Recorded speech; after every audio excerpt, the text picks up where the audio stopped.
to the Cinementalists. Noun, plural.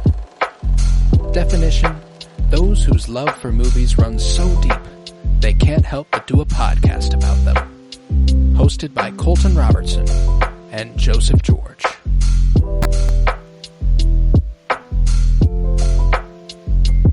Hello everybody and welcome in to the Cinementalists. Today is part 8 of 10 in our top 100 films of the 2020s.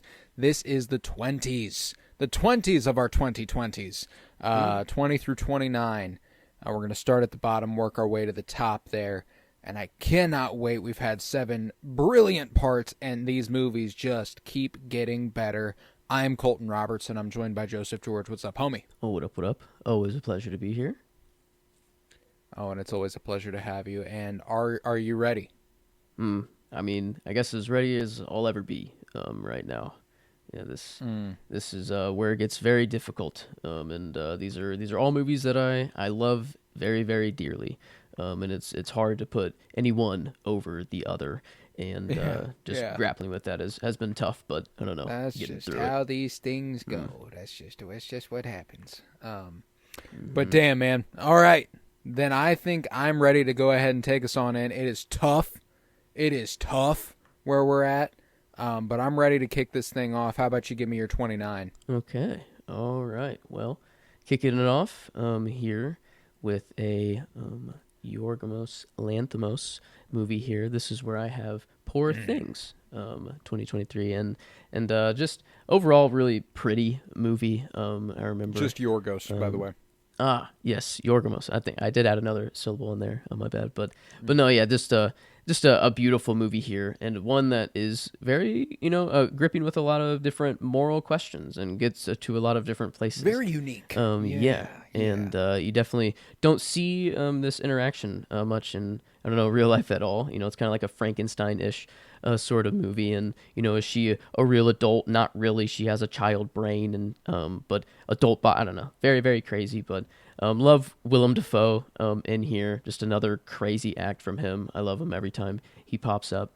And yeah, I mean, obviously Emma Stone kind of being the forefront here. And love her performance, obviously. Everywhere. Yeah. And she's I don't know, through the whole movie we stick with her, and it's I don't know, just really beautiful. I think that's what I remember the most out of this movie is the cinematography and just kind of how good it looked the whole time. And I don't know, not one that I haven't watched it in a while. I really need to get back to it. Yeah, it's weird. It's weird. But I don't know. I just remember it being so good looking and so gripping whenever I watched it, and but yeah, it's just kind of why it fell down here, kind of at 29. But definitely one, it's up there. Oh God, it was gorgeous. Still, yeah, gorgeous. Mm-hmm. The like title cards when they went to a new place and all that good stuff. Like it's a gorgeous fucking movie, man. So yeah, I'm glad you have it top 30 here. It was just outside of my top 30 as I had it last episode, but man, yeah, one of those movies where every time I've only watched it twice, but both times I watched it, I was just awed by it, taken with it. It's a really, really brilliant film. So I love you kicking it off there. 29 being Poor Things. I'm gonna go with a Netflix original. It went straight to Netflix, which is, I wish it hadn't. I wish that this had made it to the big screen, but this is where I have Guillermo del Toro's Pinocchio, co-directed by GDT and Mark Gustafson, R.I.P. Damn. I mean, this is a relatively recent rewatch, and another one that didn't move much when I did rewatch it. I've always held this in really high regard ever since the first time I did watch it. It makes me cry real good crying. Really strong anti-fascist spirit, which you don't really expect to get in a Pinocchio movie, but that's awesome. Okay. Yeah. It's set whenever Mussolini is reigning. No shit. Oh, wow. And he's enlisting people into their army to conquer and all this good stuff, and he discovers the boy who can't die, and all this good stuff because he's made of wood, Yeah, no, very different Pinocchio movie. It's still the core story of Pinocchio. Like he does all the same shit Pinocchio does in all the other Pinocchio movies, but there's just a little more there, and it's fucking awesome for that reason. Yeah, it super moving, super sad, super beautiful. I adore the movie. Tilda Swinton has a small role in it, which I really love. Ewan McGregor is Jiminy Cricket, which rocks. Okay. Yeah, definitely not the Pinocchio movie I expected. Yeah, no, and Is it? Oh wait, is it stop motion here? yeah, it's stop motion animation. It's Oh, claymation. shit. Yeah, Okay. it's fucking gorgeous. Also, it's unbelievable the craft of this movie. It was one of those things where you're never not amazed by what you're looking at, and I think that's always strong. Yeah. Just like the attention to detail and the amount of effort that has to go into a movie like this is absurd. So when it pays off as much as it did here, I gotta have it top 30 on the decade. It is so beautiful, and it is, like I said, incredibly moving. A lot of good songs, a little bit of a musical there. It's great. I love it. GDT's Pinocchio. Okay. All right. Well, moving on here, 28. This is where I have Michael Mann's Ferrari. Good old another spotlight that we were doing here. A lot of anticipation for this one, and I don't know, this one is kind of like a little bit of a fine wine. I don't think I would have had it up here initially, right when I watched it out of the theater. But I don't know, it's just been kind of growing on me. It's my dad loves this movie. I think it's like an actual racing movie. Like if Ford versus Ferrari was actually made by someone who just makes movies really well. I don't want to shit on Ford versus Ferrari. I guess it's still a good, entertaining movie. But this one is actually just really nice to look at. And I remember the one theater moment I do remember. Spoilers for the movie, I guess. The crash that scene. moment, yeah.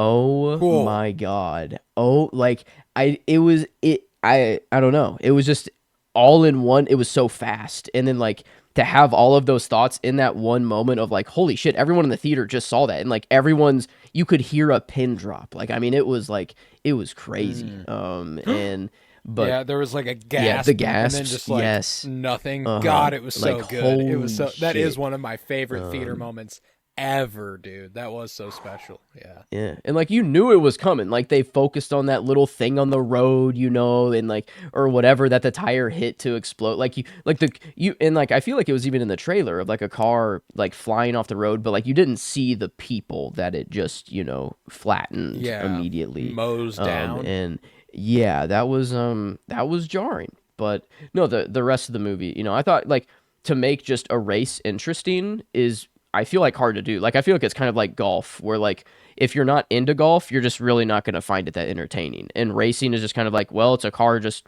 going in a straight line or in a path for a long time until they pass the finish line. But I feel like they did a good job of just integrating the story, and just I don't know, the family kind of conflict. I think of oh my God, what was I feel like a snub. Didn't Penelope Cruz not get a nod for this or anything Yeah, at all? no, she didn't. For Yeah. her role. Man, yeah, Insane. that's sad. But no, I thought for sure it was gonna be one of the strongest of the year. But I guess I don't know. I'm not the Academy. But I do love me some Adam Driver in here. He's slowly becoming just one of my favorite actors. I think. I don't know. At least the movies that I see him in, I love him. Kylo Ren, the first intro Oh, to he's him, I great. guess. But then, He's great, yeah, man. Megalopolis, House of Gucci, and now this, yeah. So I don't know. I liked Ferrari, just kind of like it's just gotten sweeter and sweeter, kind of over time a little bit, and it found its way here at 28. I love it. I love it. All right, well, Mm-hmm. I'll keep the ball rolling here with my 28, which this is tough.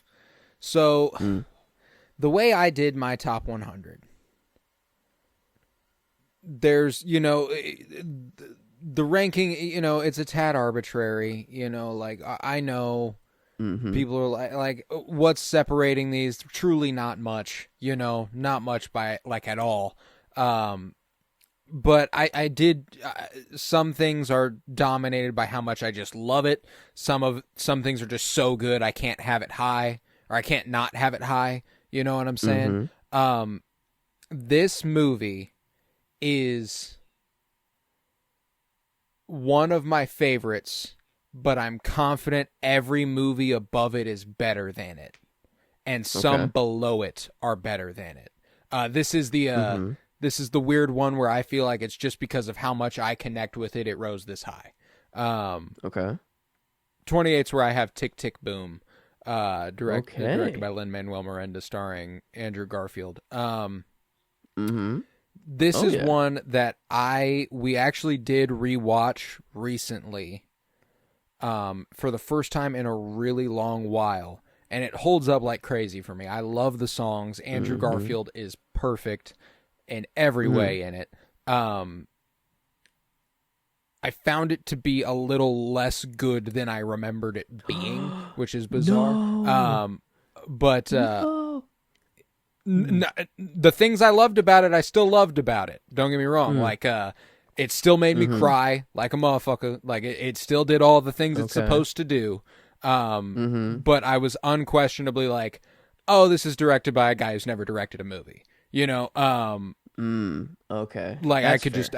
I could feel that as I was watching it. And you know, like that's not something I want to be thinking, but sometimes it's like, well, you don't, you haven't done this before, and that's not a problem. In fact, it's one of the more impressive directorial Mm. debuts that I've seen, just because I mean, I love it. It does move me to tears. Andrew Garfield is fucking fantastic, and there's so many great, like the musical numbers are incredible.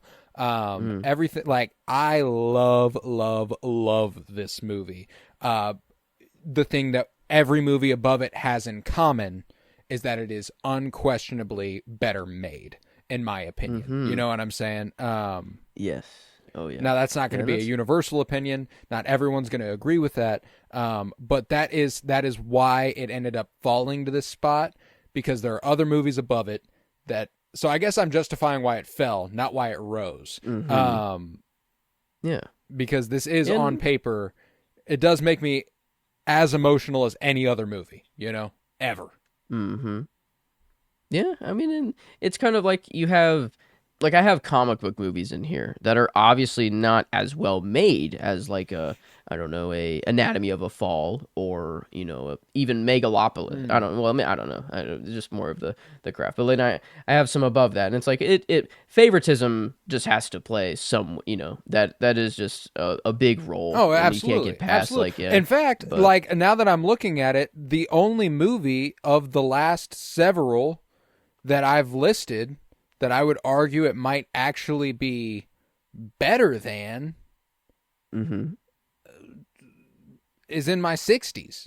Like mm, this one rose for me wow, comparatively to the rest of my list based purely on how much I love it.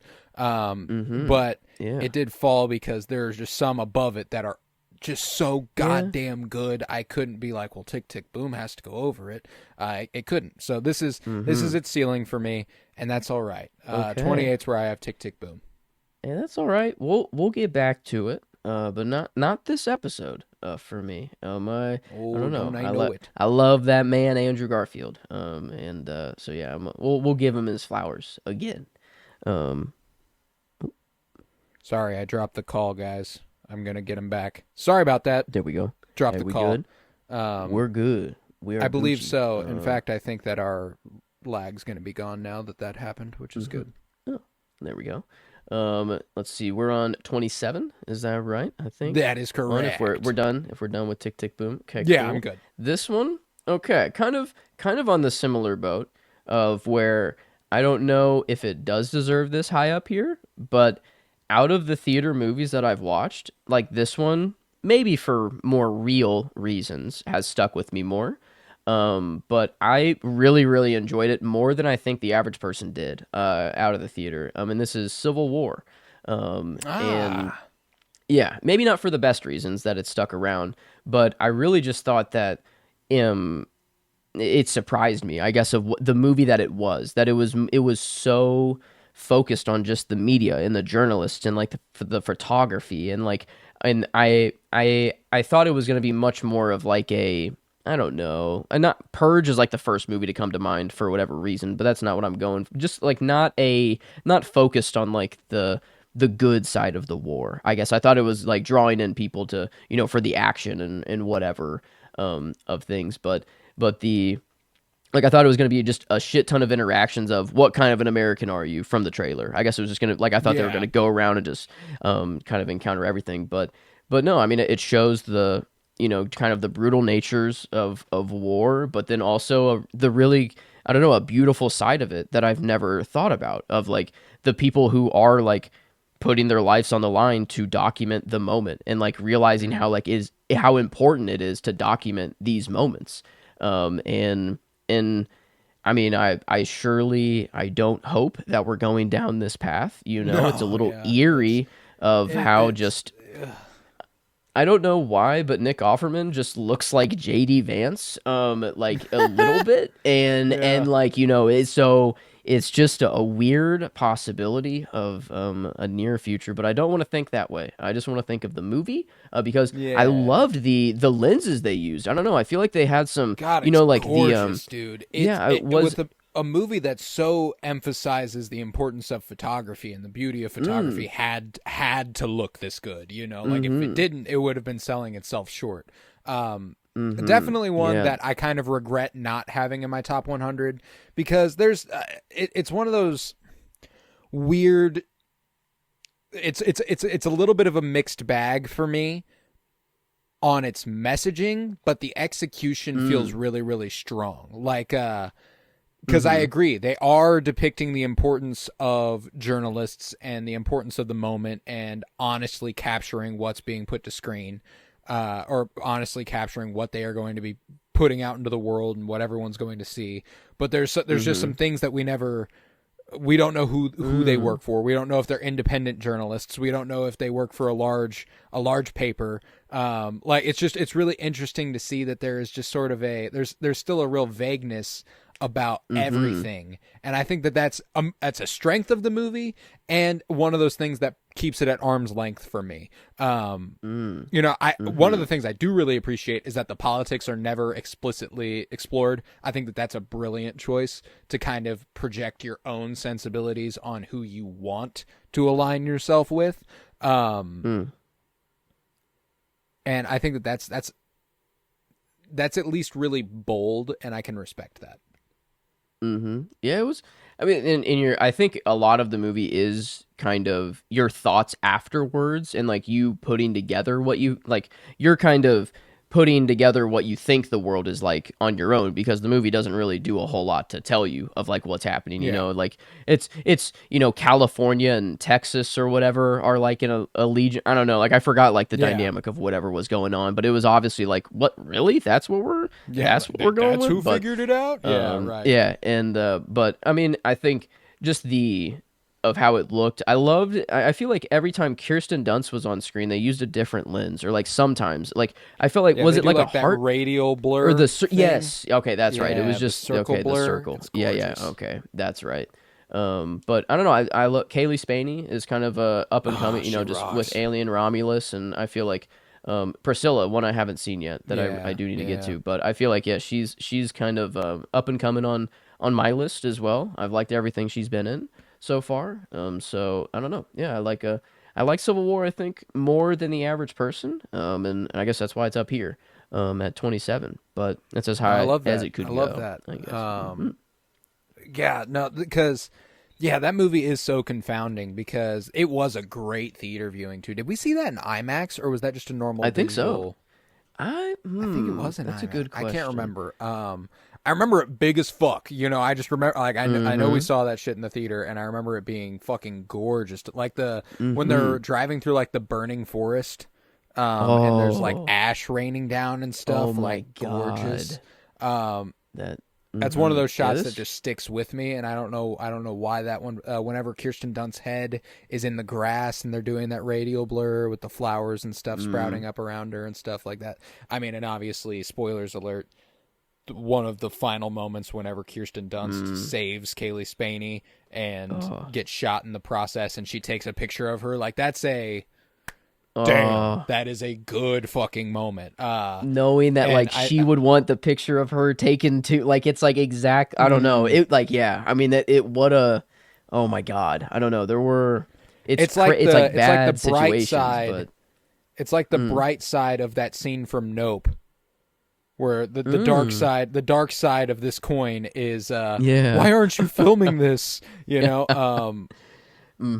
yeah, but the good, like, no, this needs to be documented. At least I will live on, you know, with this picture. Or I don't know if that's her thought necessarily, but yeah, no, I thought, I don't know, it I guess moved me, you know, and I it made me feel a lot, made me think a lot, and I love movies that, I don't know, that do that. That gave me to think afterwards and stuff. So love that. All right, cool. Well, then I will proceed with my 27, which is one that you watched recently, and I'm super happy I haven't heard it from you yet because it means it's higher. This is where I have All of Us Strangers, directed by Andrew Haigh. Fucking that's gorgeous. I guess we didn't line up completely, but I do have it at 26, so I guess we can just kind of talk this one together. There you go. Yeah. There you go. All right. Wow. Dude, beautiful fucking movie. It's still one that this is the one of the two, there were two this episode that I was like, God, I want to rewatch that, and I just didn't end up doing it for either. And I decided I wouldn't rewatch any of the movies from this episode because they were only going to reach a certain ceiling. I'm pretty fucking certain on that, which was by the end of this episode. It would, like, they max would have rose to 20 because my 19 on, they're just rock fucking solid. Like, I'm so confident they wouldn't breach that. But you know, I guess I never know until I rewatch it. But All of Us Strangers, Paul Mescal and Andrew Scott are incredible together. Andrew Scott, you know, you mentioned Penelope Cruz not getting the nod earlier. Andrew Scott's one of mine from last year where I'm like, holy shit, how did he not get the love he deserved for this? Yeah. I was taken with it, and it's beautiful to look at. There's parts that, you know, it blends tone so well. It's so eerie, but you don't know why it's eerie, and then it starts to crystallize, and you're like, oh, fuck, oh my God. Like, it's a little... It's a specific kind of scary that's sad. And that's a weird place for a movie to be. Most scary movies, like, this isn't a scary movie. It's not a horror movie. It is a specific type of horror. You know, like, it's a very, like, there's a fear that I have watching the movie that's just like, oh my God, what if this happened? You know, like, what if this is something I experienced? I don't know. It's horrifying. Yeah. I don't, because at least my first watch of it, I thought I was getting into like a more of a beautiful movie, one that, you know, would have a good ending at the end, you know, kind of just two loners, you know, that ended up finding, you know, I mean, they're in this apartment building completely alone, and then they end up falling in love. I'm like, okay, yeah, this is starting off pretty nice. And then, you know, the train rides and the visits to the home, and it's just, okay. And yeah, I don't know. It does turn very, very, you know, not even super dark. I don't know. It is just sad. It is just kind of like, oh, damn. It's depressing, man. Like, oh, man. But what a weird, like, it is so depressing and sad, but like such a good watch. Like, why do I enjoy to watch that? Movie. Yeah. I love the movie. It is on the backs of Paul Mescal and Andrew Scott, man. Like, they have an impeccable chemistry that just jumps off the screen. You know, I think that their connection is really what seals the deal for me. And, you know, frankly, I want to give some love to Jamie Bell and Claire Foy, the actors for Andrew Scott's parents. Because they are so convincingly his parents, you know, like, even whenever you're like, well, they look like they're the same age, you're like, I guess I can accept that they're his mom and dad, you know, like, because they're clearly his mom and dad, but you don't know why, you know, like, you don't know why they're presented that way, but you're like, that's obviously his parents. And yeah, Jamie Bell was another guy who got a lot of love for supporting actor during the awards season last year, but didn't end up getting the nod in the Oscars. Just really, really impressive stuff done by everybody. It's really, really neatly written, really beautifully shot, really well performed. Like, it's just an exceedingly good and touching movie. Is Paul Mescal, is his character real? Was he ever actually Was he a ever real there? Yeah, I think so. I think so, but there's a time whenever Andrew Scott turns him away early on in the movie, and I don't think he's ever real after that. Ah, yeah. Whenever he sends him away from his apartment. Oh my God, wait. Was it that one rejection and then he actually, And then he that's killed whenever himself. he did kill himself right Yeah. after that first rejection? That's how I look at it, yeah. Oh no, I didn't think about when. Oh, like, yeah, if he was real, then when would that have happened? And it definitely probably would have been there before they actually met. It was a lifeline, yeah. He was asking for someone to be with him that Oh. night so he didn't fucking commit suicide. No. Oh my God. No. Yeah. Yeah, no, the movie oh, gets man. fucking like, and that's what's crazy is I haven't watched this movie in, let's see, I have it right here. Since 11 months ago.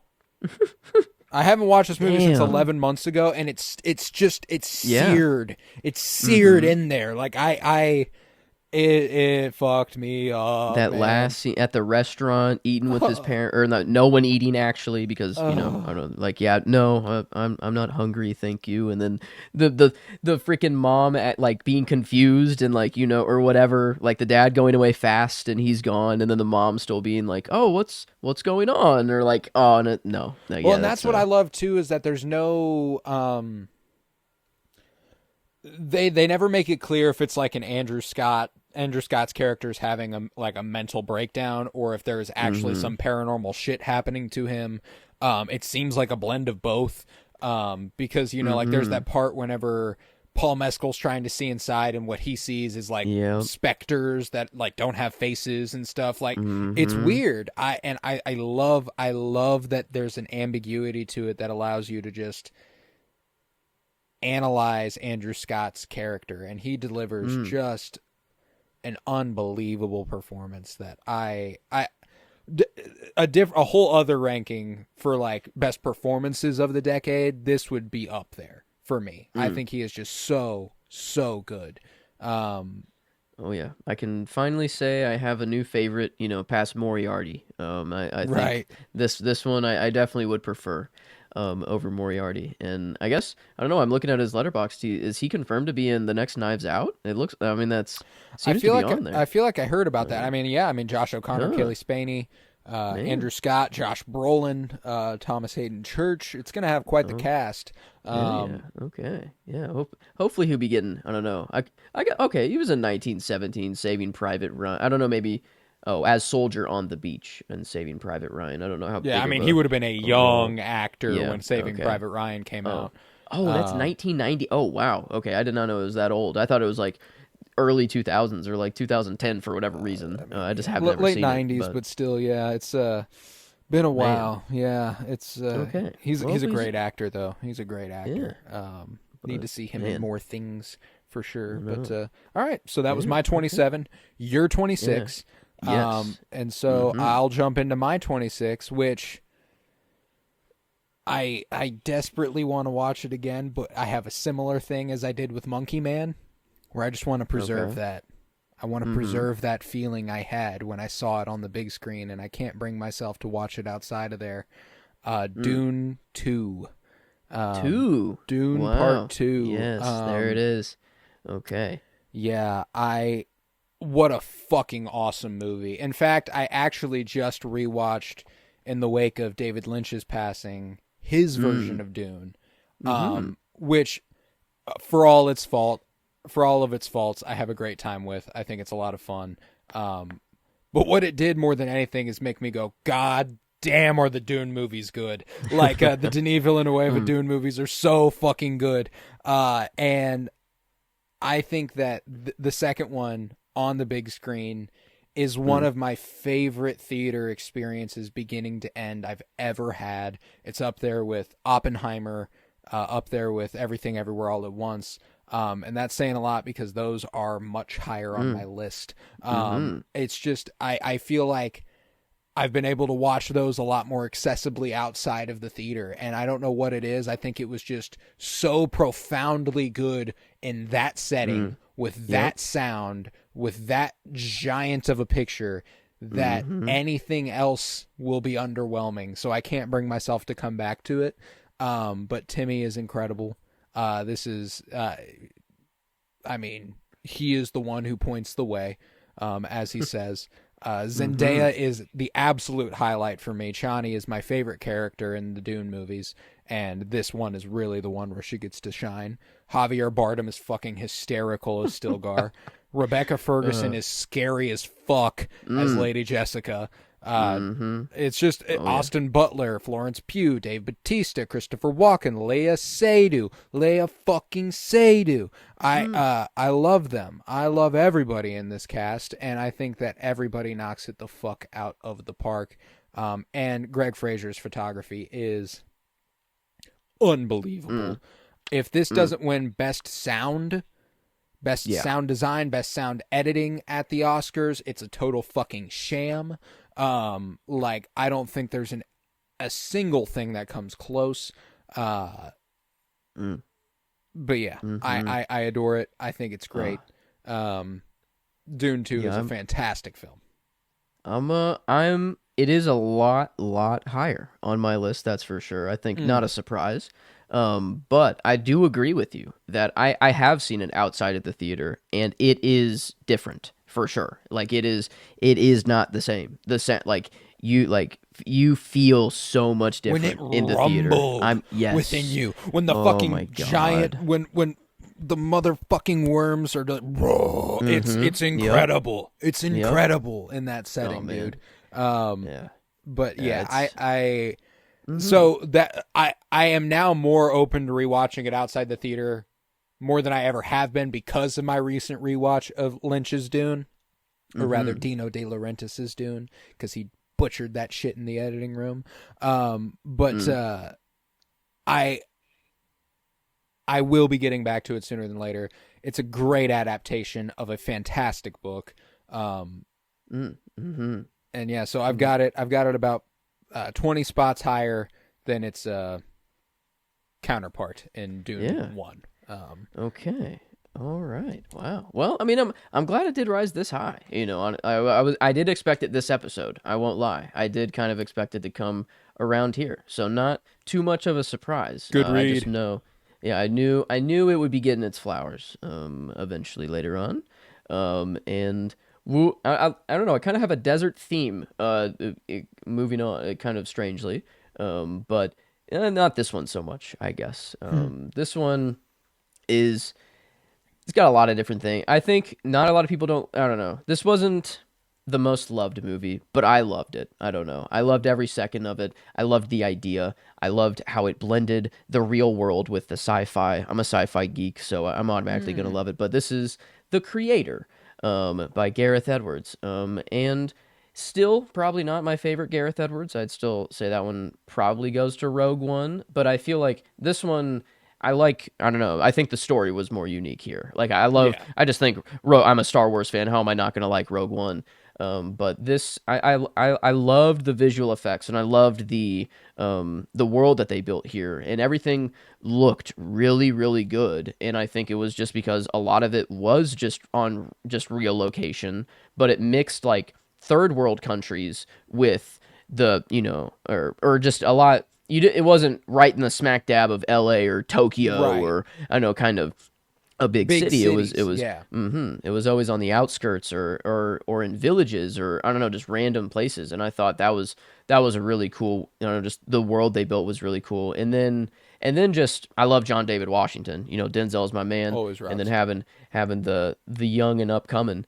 Got a little Gemma Chan in there. Gotta love her. Yeah, and in this the whole AI and kind of like it being a kid and like how it's like actually like the first kind of sentient thing, I don't know, this is the one program. I kind of forgot, I guess, what I feel like this was just the AI to rule them all, kind of, Yeah. is what it seemed like. The master weapon, as they called it, and then it is just a kid, and it's like, oh, well, how do I just I can't just kill this thing, it's this weird moral gray of, I don't know, and it's I love any movie that kind of dives into it, and it just, I don't know, it feels, it's kind of crazy that, like, I don't know if it's going to be our lifetime, but like it might be that, like, we have, in a way, I don't know, a sentient non-human being, and that's, I don't know, any movie that takes itself seriously, and it looks this good, I'm gonna love, and I did, and I don't know, I don't think people loved it too much. I remember I don't know, that it was kind of disappointing for most people. But I It don't was know. a mixed bag. Yeah, it was one of Mm-hmm. those ones where, I, and for me, it's similar to Civil War for me, where like execution wise on the ideas, really, really Mm. brilliant, but some of the ideas are a little muddled for Mm. me. I'd agree. That Yeah. those do belong very near each other. I hold them in very Mm-hmm. similar regard because, dude, what a gorgeous fucking movie. I mean, Mm-hmm. it Godzilla minus one deserved the Oscar for best VFX. If it hadn't won, it obviously would have Mm. gone to the creator, and I wouldn't have been disappointed. Like that's what's crazy is that Mm-hmm. like it was that good looking, similar to Anatomy of a Fall winning over Past Lives, where I'm like, well, I wanted Past Lives, but if something's gonna win, it's got to be Anatomy of a Fall. It's the same thing here because Mm-hmm. everything they did science fiction wise Oh, looks yeah. unbelievable, dude. And I'll Mm-hmm. never That. forget, like, the ending of that movie made me cry and cry Ooh. and cry. I went and saw it with Emily in IMAX, and we were sitting in the back row, and we just looked at each other with Mm-hmm. tear-filled eyes at the end, like, oh god, real Star Warsy spirit, everything about it. It's great, Mm-hmm. man. I did love the creator. Yeah. I love the way the creator made me feel. Yeah. Yeah, I guess I do have it five above Godzilla minus one, and I do recognize Godzilla minus one probably a better made movie overall. But I guess this is just where You could favoritism argue that this is the and power of an ending, dude. Like where yeah. where an ending might make you go, "Oh, okay, Mm-hmm. like Godzilla minus one kind of does. Even though the last act of Godzilla minus one is great. Don't get me wrong, it is a great last act. Mm-hmm. I'm talking about the literal right before we cut to Yes. credits. The literal right before we cut to credits in the creator is moving as all hell. Like it is so Mm-hmm. fucking good. So like I would argue that this is a really really good example of how that sort of difference can separate a movie. Mm-hmm. But Yeah. I'm a yeah. sci-fi geek. It had to find its way up here. Yeah, the But creator is so fucking yeah. good, man. It is fucking Mm-hmm. good. But I've got another one-time watch at 25. We're breaching the top 25. I'm happy the creator got there for you. That's cool. Mm-hmm. Yeah. But and this is one Let's that see. I'm going to revisit. I just Okay. haven't because man, is this a completely, thoroughly, absolutely devastating movie. Okay. Um, Mm-hmm. I saw the TV Glow, Oh, directed by okay. Jane Shaneburn. Actually, not what I was thinking. Okay. A blind spot. Man, But yeah. Just a really, really strong narrative that, if you're not looking for any queer subtext, could be about never seizing your potential. But if you are looking, the very obvious queer subtext in the eye is much more obviously about gender dysphoria, and not realizing that knowing in your heart of hearts who you are, but never taking that leap and deciding to be who you are, and the sort of disappointment life can bring. How nothing will ever be right until you do seize that, if that is who you are. And that's what's brilliant, is that it still moved me to no end. It destroyed me. The ending just makes me cry. The whole movie kind of makes me cry. It's scary and it's sad and it's fucking devastating. And furthermore, I can't imagine how it would affect me if I was trans. You know what I'm saying? I've got a lot of trans friends online, and all of them are like, "Oh my fucking god!" Like this movie is so obviously for us, and it is directed by Jane Shaneburn, who is a non-binary filmmaker. Okay. So they've experienced a little bit of the gender dysphoria that might occur there. And it's gorgeous to look at. Beautiful soundtrack. Original songs created for it. I think that the best supporting actress recently came out as non-binary, changed their name to Jack Haven. I think they should get some awards love. I think Justice Smith is one of my best performances of last year. Neither of them will get the love they deserve. Jane Shaneburn won't get the love they deserve. But this is deserving of a Best Original Screenplay nom, a Best Actor nom, a Best Supporting nom, a Best Director nom, maybe Best Cinematography nom. Like it is a thoroughly brilliant movie, and on the year for 2024, I would have it top 3 or 4. Wow. Yeah, like it's oh no, so it does good. look beautiful. Yeah, looking through, it looks gorgeous. very purple as well. I love purple. Purple and pink is kind of the vibe I'm getting mostly, at least through the shots that are on here. But, Yeah, very purple movie. yeah. I'm I don't know. And a very, big blind spot. and very mind bending. One of those ones where you don't really know what's going on, and it's because Justice Smith's character doesn't really know what's going on, because everything's just kind of happening to them, and it's devastating, but damn is it fascinating and mesmerizing. It's a great movie. So I saw the TV Glow. Even if you aren't looking for the queer subtext, which I wouldn't even argue is subtext, I think it is expressly in your fucking face, but a lot of people for some reason like to ignore that. I've noticed, which is bizarre. But a lot of the film critics that I do trust and do enjoy are like, what the fuck are you guys talking about? You know, like it's in your fucking face. It's plain as day. Okay. So yeah, all I saw the TV Glow. Great movie. There we go. All right. Well, we're back in the desert for 24, but not part 2. This is where I have part 1 of Beautiful. Dune for me. So yeah, I guess the difference in how much we love the franchise here showing, I guess, because 1 I do love, but 2 is on a whole different level. Mainly the theater experience and how crazy that 2 enhanced 1. And it made it so much better after. I didn't realize how good the first one was until I fell in love with the second one. And then going back and watching the first one and just kind of, I don't know, knowing where it does go, I think just it helps. I don't know. No, yeah, and I guess I was more used to the world, and like I wasn't just taken back and kind of experiencing it for the first time. I don't know, and I got a lot more appreciation for Oscar Isaac's character. I don't know, just because knowing that's Leto. all we're gonna get of him. And he's, I don't know, kind of just the ghost that's gonna haunt, I feel like, the rest of the movies. I don't know. But I don't know. I guess I have no clue where Messiah goes at all. I have no. I still have. I'm spoiler free. I've still only gotten 100 pages into the first book. Even if you read Dune Messiah, I have a feeling we are going somewhere. I think this is where the adaptations part. I have very little faith that Denis Villeneuve is going to continue the story he's setting up with what the material is in. Like, there will be elements of it, but I think that will be the most obvious divergence from source material. Because there's already some pretty major ones towards the end of Dune 2. So he's definitely creating his own path. That's, I guess, good to know. I guess a little dangerous, a little bit, you know, if it's not, because the source material seems to be everyone loves it. I'll tell you what, Dune Messiah, the book, would not be a good movie. The book's good. Okay. Like, it is a good book on its own.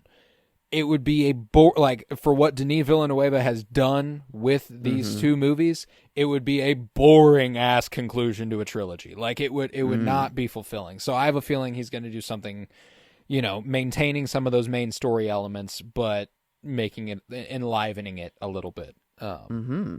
All right. Yeah. I mean, in this, I feel like the thing everybody says about the Dune movies is like the scale of them and just how big things look, and that's why the theater really does enhance these viewings, I think, and some people would say that's a detriment to a movie if it only looks good in the theater, but like that's what That's where they're supposed Denis to be. and what they're making. Yeah, that is what they expect the viewing to kind of I don't know. That is the most ideal viewing. I don't know, until we have some VR or straight to the brain type thing. I don't know. The theater is just where it's at. And but I don't know, like the mosquito little ships that they had. I remember like the first time I saw that, I was just Ornithopters. like, yes, I was just like, oh my god, that's just so fucking sick. And like the Dude. sound design of them, and like I don't know, just all the sci-fi beats in the Dune universe. He's really, I don't know, he's hit them.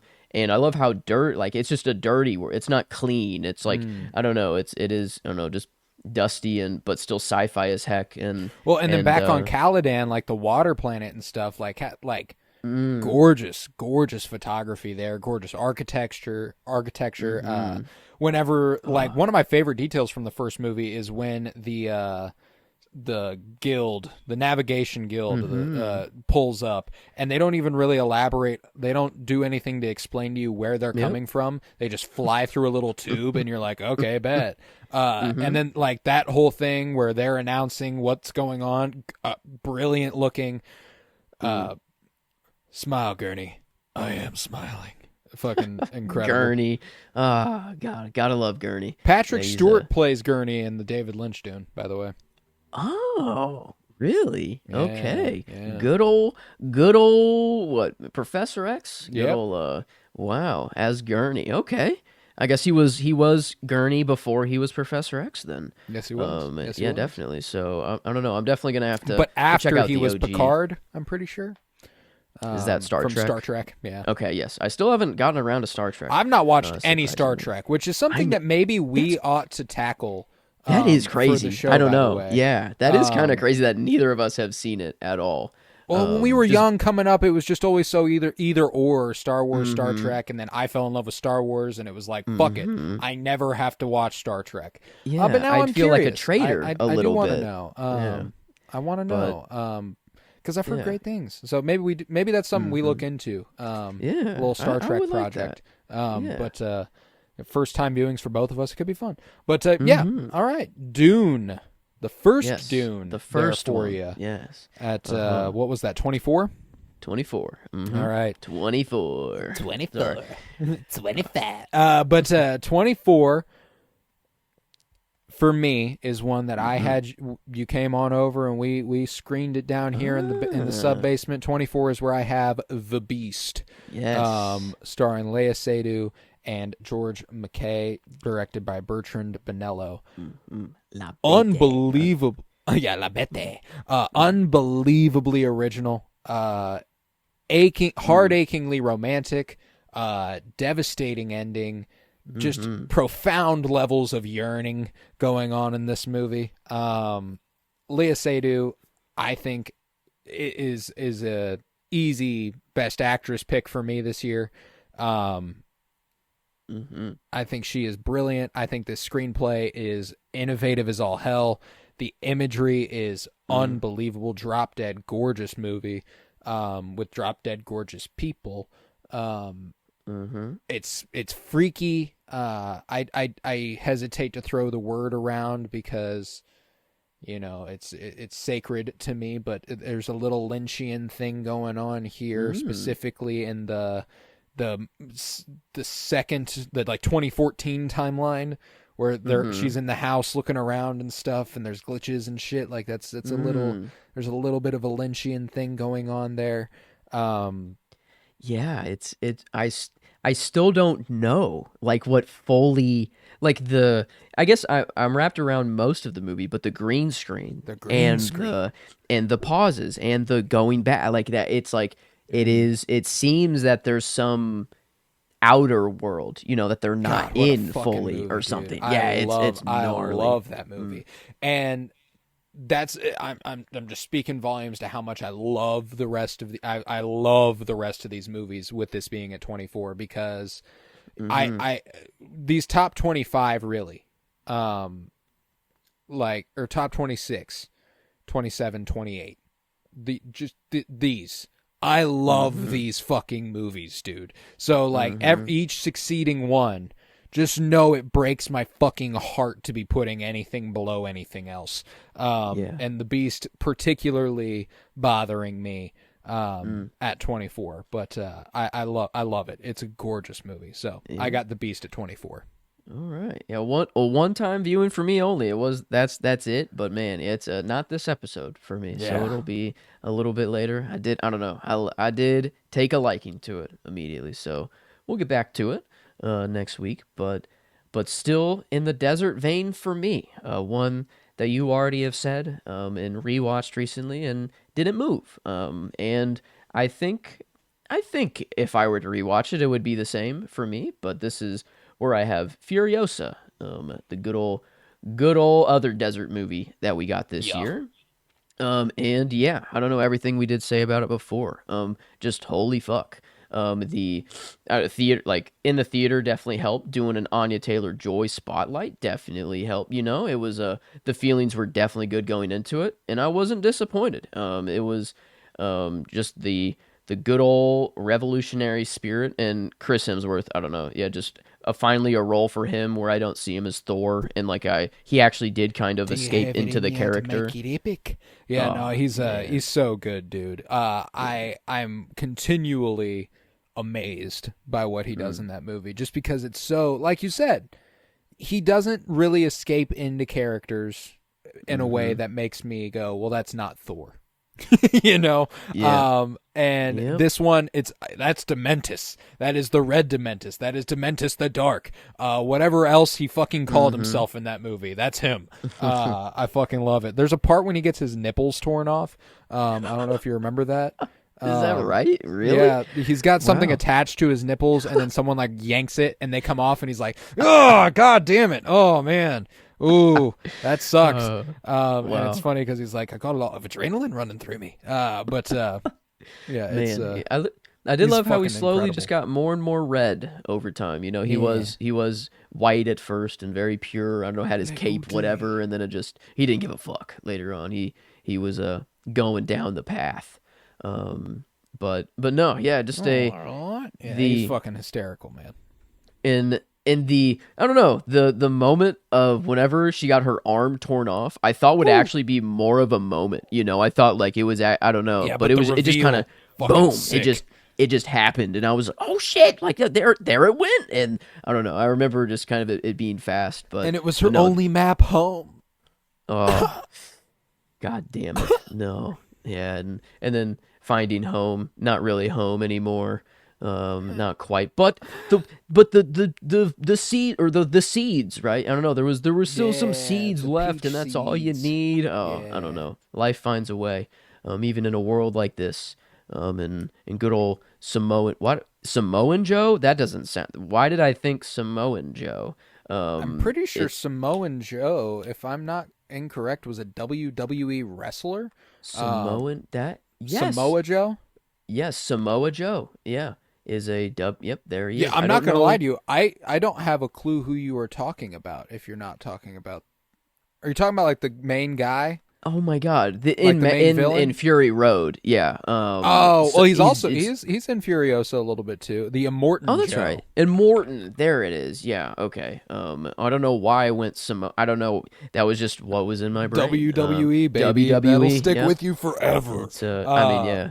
That the day I found out it was fake that was just a horrible day. That was I thought these dudes were murking each other. And they are. They are genuinely putting their bodies on the line for entertainment. That's it's just true. all planned. That's all. Yeah. They're like, okay, well, I planned to destroy my body on this day, you know? Got to give them some credit there. They are entertainers. Samoa Joe. All right, WWE at 23. No, I'm just kidding. Yeah. Yes. Yeah, SmackDown Furiosa, man. Raw. ECW. No, I do love me some Furiosa, and I'm so glad I got back around to it because my only complaint, and this is something that I didn't feel in the theater, but I did feel at home, is that it's a bit long in the tooth. It just feels Like it stretches a little bit. It is an Mm-hmm. epic though, so there is something to be said for that. Yeah. Like it is her whole fucking life up to the point Mm-hmm. where we see her in Get the Fury rest of it. Road. Yeah, get Yeah, the, or I guess the next part of it. yeah. But yeah, I'm I don't Furiosa. Yeah, fucking had to good. had to at least put it above, the two desert movies. I'm like, yeah, no, I do like it more than Dune 1. And Yeah, that's surprising. I don't know. I don't I do love me some Dune. So to be above that is a lot for me. But yeah. yeah. I've The got it goat eight number. spots. I've got it 8 spots above Dune and 9 spots below Dune 2. So I've got it right Mhm. splitting them. Mhm. All right. My Yeah. 23. This might be a shocker. This might be a Okay. shocker. Hmm. Challengers, You're directed by Luca Guadagnino. actually Actually, Challengers. wow, very much a surprise. Yeah, Yeah, like yeah. okay. Um, Whoa. Whoa, whoa. this is Huh. one that there. I don't. There's no reason it fell this low. I love this movie. It's just that I love a lot of movies. I Wow. love a lot of movies. There's a lot of Yeah? great movies that have come Okay. out. Um, Something that did become incredibly clear to me within the last few weeks when we covered it for New Year's, and and I watched another one on New Mm-hmm. Year's, is that this is not my favorite movie of 2024. It's up there, but it's not quite my favorite of 2024. Um, Mm-hmm. and whenever I came to that realization, it was easy to kind of put things between them. Ah. It was kind of easy to Okay. go, okay, well, yeah, I think I do like this more than that. I think I like this more than that. And Challengers is fucking great. I mean, we just discussed it for an hour and a Mm. half or whatever a couple weeks Mm-hmm. ago on New Year's Eve. So our New Year's Eve episode was Challengers, one of our favorites of 2024. Definitely one of my favorites of the year. Wow. Gorgeous Man. fucking movie. Great to look at. Great performances. Love Zendaya. Love Josh O'Connor. Love Mike Faced. It's sexy. It's tense. Mm-hmm. It's love the score. Yeah. Oh, come on, dude. Yeah, It's I'm in there. electric. I'm in there. So yeah, love me some Challengers, but it did fall outside, even outside the Wow. top 20. So yeah. That's I honestly, like, I thought it was top 10 for sure. I don't know. I was operating under that assumption the whole, so I thought you said it like as a, this might come as a surprise, Challengers, psych, and then you were going to say something else. But no. Nope, Wow. nope. I That mean, is just where I have it. It's not wow. even my top Luca Guadagnino of the Damn. decade. Okay. Okay. Um wow. I mean, I guess I'll get back around to it eventually, but I don't know. This one, after the New Year's viewing, actually it rose more than where I had it initially before. Ah, So yeah, nice. I got it pretty high. This I don't know, it's magnetic. I don't know. It It's is. It just, is. it never leaves your head. That is a movie that is ingrained into my brain. Like that is, I Yeah, don't know. yeah. I can say a whole lot, but okay, wow, very surprising. But I guess you do have a lot more movies watched The than me, last so three movies I have in this episode you haven't seen.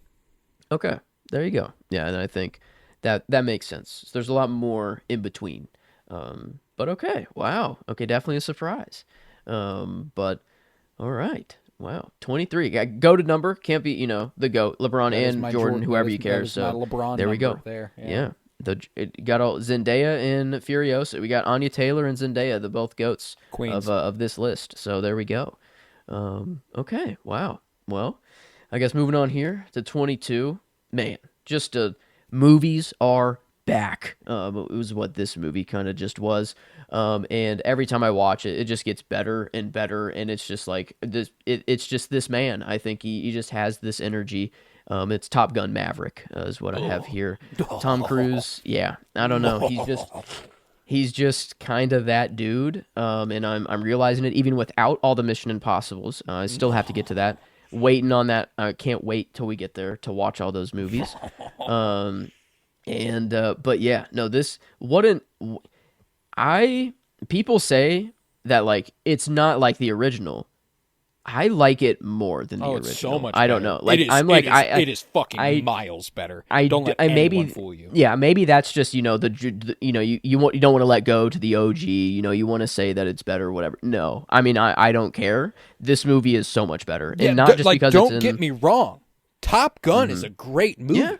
Oh, I'm speaking to just how good Maverick is. Like it's insane how good this movie is, and you'll like the little Joseph Kosinski connection, of course, as he was the director of Tron Legacy, also directed this movie. You got a little love there, of course. Of goals. Ooh, Yeah, oh, never mind. I confused. Oblivion. I thought it was Arrival for a second. I'm like, wait a minute. Arrival's Denis. Yeah, no. I was like, yeah, that's a different league there. But no, Top Gun Maverick. I mean, kind of in the Arrival league, I would say. Oh, I would agree. I don't know how much I like it.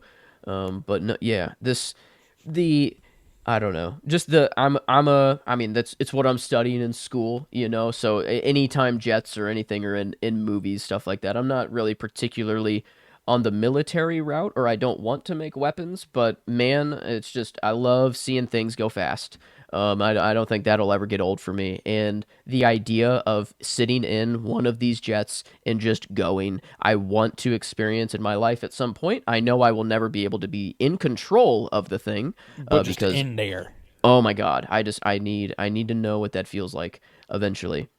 I'm not. I like to think of myself as a pretty humble individual. I'm loaded with humility. I'm one of the most humble people you'll ever meet. Everybody says this. Everybody says this about me. I am so humble it blows people's minds. No, but you think? And I don't think I could fly one of these. No, fuck that. Not a jet. I am so confident I could fly a plane. Like I am so confident I could fly a plane. Yes. I mean, once it's up in the air, it is surprisingly, pilots say, easy. Like it's honestly hard to crash a plane once in the air because they're designed to stay stable and just to stay level. And like there's a dude who had no idea how to fly a plane. He hijacked it and was just like, hey, can this do a barrel roll? And he did successfully do a barrel roll in a plane before. I mean, he did crash at the end. He didn't know how to land the plane. So like, that's a very sad part. story. That is one of those parts where I'm like, I see. Now the landing seems a little more difficult. That seems a lot more precise. I'm more nervous behind the wheel of my car on a day-to-day basis than I think I would be in the sky flying a plane. Nothing out there. You're exactly open air. I guess birds. I feel very you gotta good. worry about. That's one of my most dude opinions. Yeah, no, I do love me some Top Gun Maverick. It won't be this episode. It won't be this week. Okay. I do have that outside of this, inside the top 20. But I like that. Okay. Yeah, Maverick rocks, man. I'm a big fan of that movie. And the rewatch I just had solidified it because that was prior. I alluded to something a couple weeks back and was like, it was in here. I think it was in my fucking 60s, and it leaped. Oh wow! It leaped. Yeah. I had only watched it once prior, and now I'm like, oh, I love this. Yeah. All right. 22, Top Gun Maverick. My 22, and this is a first watch recently. Actually, I believe it was my first watch of the new year in 2025. Okay. This is where I have West Side Story, directed by Steven Spielberg. Ooh, a Spielberg. Okay. A Spielberg musical at that. And West Side Story is obviously quite classic.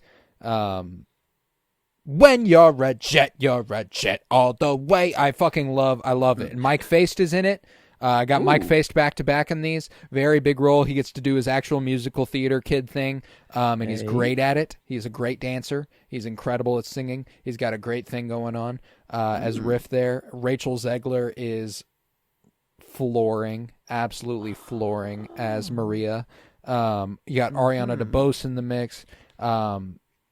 Corey Stoll, Rita Moreno. It's a great cast. Beautiful to look at. Incredibly moving story. Not an original story, of course. West Side Story has been production for 60 years now. But it's an incredible movie. and this adaptation of it was beautiful. Like, just everything you love about Spielberg's visual sensibility, turn it up as high as it can go and make it a musical. You know, that's what we're doing. That sounds intriguing to me. I yeah, mean, I'm like, it's crazy. you'll love this movie. Whenever you watch it, you'll fucking love it. Yeah, I can promise you that. I got some Spielberg coming up, but not this episode, that's for sure. Yeah. But no, I don't know. I at first kind of didn't remember this movie a whole lot, but now I remember, like, whenever in 2021, like the trailer for it. I remember Ansel as, like, Ansel, is it? Yeah, Ansel Elgort. Yeah, I don't know why. I just stroked. Yeah, on the his name Fault a in little Our bit. the Fault in Our Stars kid. Mm-hmm. He turned Yeah, out to I be remember. a piece of shit. Oh, really? Oh, Yeah, damn. disappointing part of the movie. Dang. Spielberg really knows how to pick him between Shia LaBeouf and Ansel Elgort. And Damn, that's disappointing. But Yeah. that, I guess he was the face of the trailer. I feel like that I remembered. 100%. Out of it. But yeah, I don't know. I need Spielberg is just kind of that guy. I don't know. He's kind of like the Tom Cruise of directors. You're never gonna be disappointed with a Spielberg whenever he puts anything out. Been at it a long time. Been great at it a long time. Man, just doesn't get better. Just doesn't get better than that. So West Side Story, brilliant film, brilliant musical. One of those examples of, like, every musical now should aspire to this. Like, this is the level you should be trying. This is the mark you should be trying to hit. Okay. You will not succeed, but you should try. West Side Story, 22. Okay. All right. Well, quite the opposite of a musical here. This one, but in, I guess, a good way. It sucks. I don't want to revisit it because of how uncomfortable it is. This is where I have the zone of interest here. And, it just is horrific to... most horror movies, you need a scary monster or the paranormal or something made up. No, this is written history. This is on Earth, not that long ago, and it's insane to see the inner workings, I guess, of just what a daily life would be of, the people who lived near, like, how could you live there? It's unbelievable. Like, I don't know, I cannot wrap my head around it, but to see it just for a long amount of time and have to sit there, and then the end going through the museum, I don't know, it's just it's a horrible cry. It's not fun. It is terrible, but it is, like, at least great movie, dude. Again, another one I don't have this week. Okay. Yeah. I love this movie, as demoralizing and devastating as it is. I appreciate how prescient, sadly, it is. That it was made now, amidst atrocities being committed in Palestine and just the Congo. There's more genocide happening on Earth than you'd like to imagine. Should be zero. Yes. You would think at Ideally. this point. But no, not Not the even case. in a perfect world, in a just world, that would be zero. That's I'm not even looking for perfection here. I'm talking bare minimum bullshit here. No genocide, all right? You'd think after this one that we'd be like, oh, that is just a thing we won't do again. That now, okay, no. Well, and you'd think that these people wouldn't be idolized to the point where people feel emboldened enough to do it on national TV and be this is what I'm about now. The Zone of Interest, though. Great movie. Gets your blood boiling. Yes, that's it for does. sure. Yes, it does. Sandra Hüller is really, really good in it, too. She's great. Ooh. The one thing I don't know, whoever was the main kind of general guy, or whenever he just had that, or just kind of, the demon or whatever coming out of him. Oh my God. Oh my God. Well earned. The rotten insides pouring out. Fucking incredible. Yeah. Great movie. So Devastating it's movie. yeah, it's like you can only really say bad things about it, but it's like in a good way. Like No, yeah, Jonathan yeah. Glazer did a fucking incredible job with that movie. I mean, it's great looking. It's super well edited. Really great score. Harrowing movie. Just like the sound design is devastating. Everything is devastating, and it's so well done. So the Zone of Interest, yeah, I dig that. I've got it a little higher.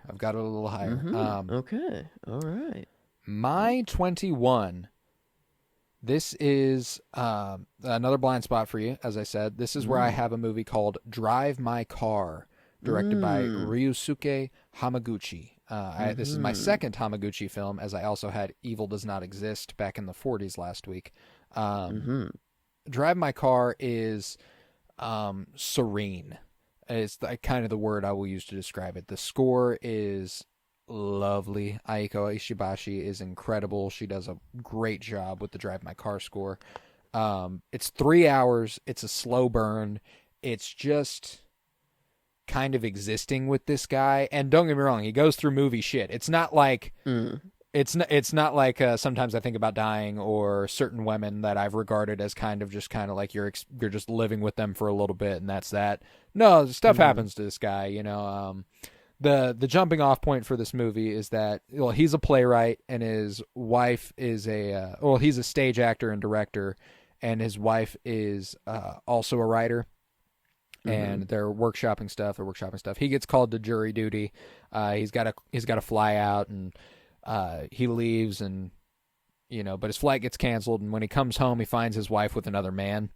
But she doesn't see him.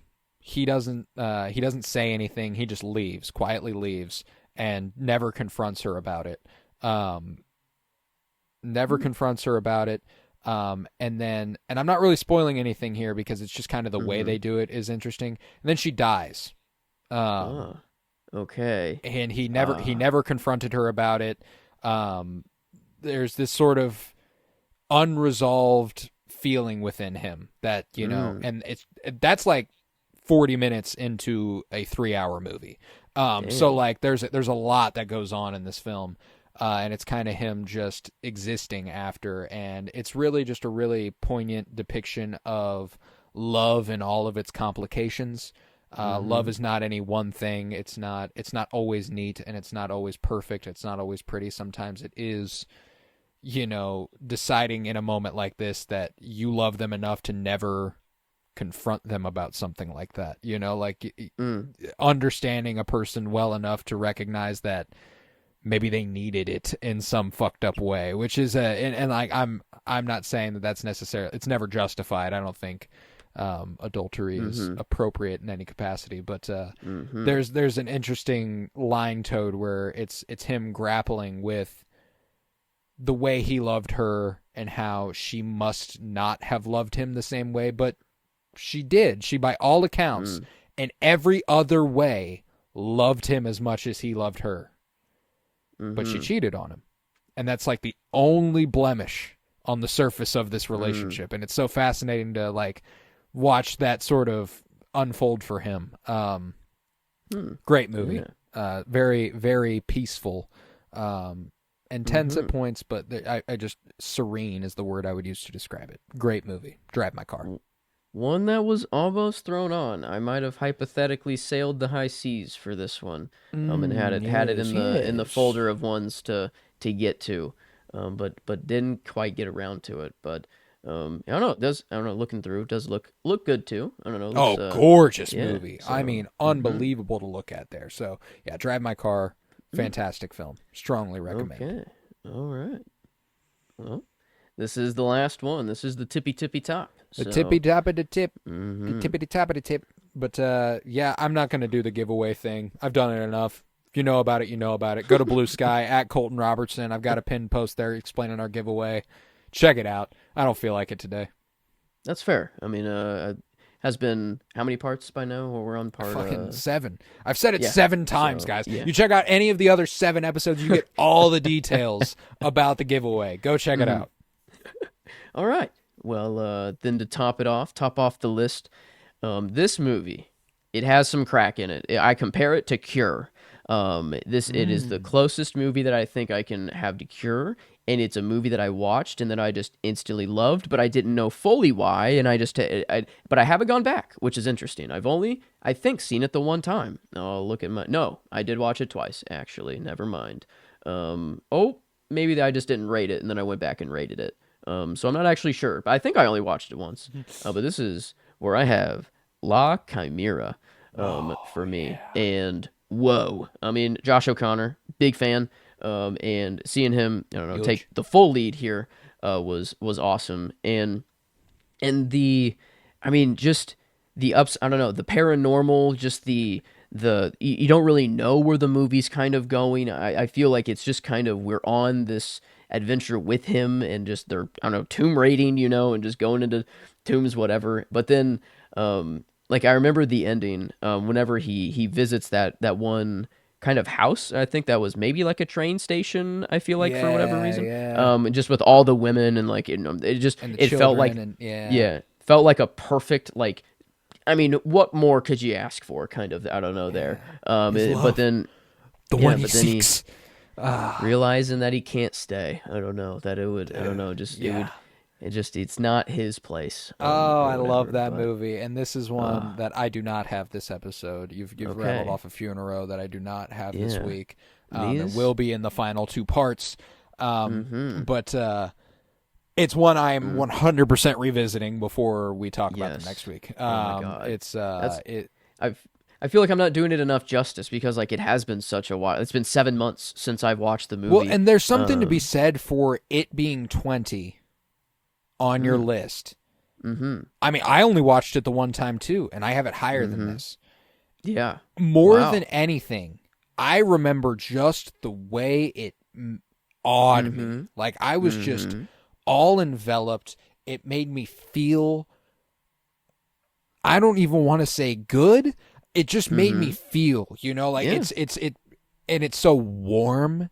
And there's such an interesting vibe it's got going that I can't help but gravitate to it. La Chimera, you do not need to justify being like, I don't even really remember. Like, I don't either, bro. But it feels great. I love that movie. It's fantastic.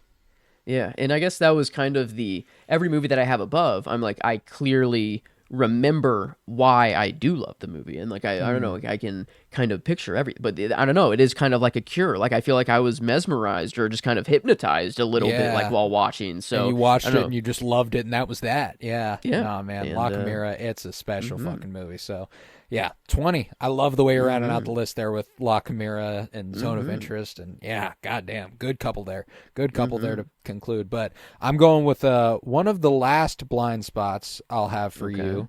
I think that after this one, including this one, I have 1, 2, 3, 4, 5, 6. Okay, well, not one of the last. I'll only have 5 after this. 5 in my top 20. But 20 is where I have Bones and All, directed by Luca Guadagnino, starring Timothée Chalamet and Taylor Russell. This movie is fucked. It is fucked. It's so good though, and so romantic, and bizarrely so. One of those movies where I'm watching it and I'm mortified, but I'm also like, aw. And I don't know how to explain that. You will know when you watch the movie. That's just it's I had a little, I had semi spoilers. It's about cannibalism. Bones and All. Okay, not at all where I thought it was gonna go. No, it's. I mean, it's not about cannibalism, but the characters are cannibals, which is a very important part of the story, of course, because that can't just be an aside that you assign a character. No, when you make a character a cannibal, that is part of their whole thing. It's really, really great. Luca Guadagnino is a brilliant director. This was one of those, as soon as I watched this, it was another thing that made me go, okay, maybe I'm comfortable putting this above Challengers, and that spoke volumes to me. It really just made me, I mean, I cried. I empathized with characters you wouldn't think it's possible to empathize with. It's beautiful. It's a beautiful, beautiful movie. And Timothée Chalamet is brilliant. Taylor Russell is brilliant. They have an incredible chemistry. And for all of its viscera and nastiness and gore, it's still heart-achingly romantic and sweet and beautiful. So I think that there's something beautiful about bloody romance, and that's what we got here in Bones and All. So yeah, that concludes the 20s for me. Let's run it back. 20 through 29, what do you got? All right. 20, I had La Chimera. 21, The Zone of Interest. 22, Top Gun Maverick. 23, Furiosa. 24, Dune Part 1. 25, The Creator. 26, All of Us Strangers. 27, Civil War. 28, Ferrari. And 29, Poor Things. And I had 20, Bones and All. 21, Drive My Car. 22, West Side Story. 23, Challengers. 24, The Beast. 25, I Saw the TV Glow. 26, Dune 2. 27, All of Us Strangers. 28, Tick Tick Boom. And 29, Guillermo del Toro's Pinocchio. And with that, we will conclude this episode of The Sentimentalists. And we'll be back with the last two parts of our top 100 next week, the top 20. We will have an episode on 19 through 11 next week. And then we will also have the top 10. So we will not only be having an episode that only has 9 movies, we will also have a movie that has 10. So I look forward to that greatly. Or 8 movies and 10 movies, as opposed to the usual 9. Am I tripping? No, we usually do 10. One of them's going to have 11. How's that work? There's no 0. There's a 1. Duh. Idiot. Okay. I don't know. I was a little confused too at the moment. Yeah. No, okay, I couldn't do the math. We're starting with the 0, ending on the 1 versus starting on a 9 and ending on a 0, which is why I was like, it can't be 11. It's 1 through 10. Okay. It's 10 fucking movies. But yeah, no. So yeah, nine movies in one part, 10 movies in the other. We're only doing 19 movies here. So that's what we've got next week. You got to be there. Part 9 and 10. Sorry for the stupid math there. Leave a 5-star rate and review and download wherever you might be listening, and come on back next week. I was Colton Robertson. I was joined by Joseph George. Thank you very much, homie. Oh, thank you for having me. It's always a pleasure to be here. Oh, and it's always a pleasure to have you. And it seems like Timmy C was the highlight this week. We got both Dunes and Bones and All, so go ahead and check out a Timothée Chalamet film today. Bye.